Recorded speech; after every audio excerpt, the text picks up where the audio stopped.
Reklam büdcəsini düzgün bölməmək hansı hallarda uğursuz kampaniyaya səbəb olur?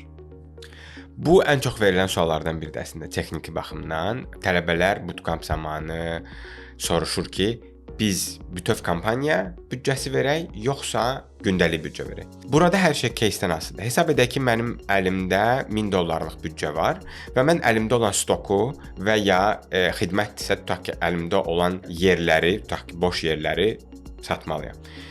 Burada bütöv kampaniya büdcəsi keçərli keysdir. Amma əgər mən uzun müddətli 2-3 aylıq kampaniya edirəmsə və gündəlik dinamikanı izləyib büdcəni tənzimləyə bilərəmsə, əlimdə bu büdcə varsa, onda gündəliyi seçməyi tövsiyə edirəm. Çünki biz görə bilərik ki, okey, bu auditoriya üçün yaxşı işləmədi və ya bu mövsüm onun üçün uyğun deyil və ya əksinə insanları tələsdirmək üçün büdcəni azaltmaq və ya çoxaltmaq lazımdır. O halda mən gündəlik büdcəni seçərəm.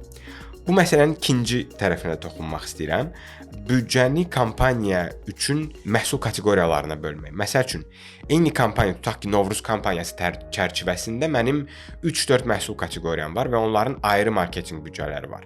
Tutaq ki, mən bir brendlə işləyirəm, həmin brend X büdcə verib, digər brend isə Y büdcə verib. Onda 100% ki, mən büdcələri ad-setdə, yəni reklam kampaniyasında yox, reklamlar qrupunda bölüb onlara ayrı-ayrı verməliyəm. Bu büdcə strategiyasında əslində öyrənə-öyrənə, eləyə-eləyə hər bir mütəxəssis onu başa düşəcək özü üçün.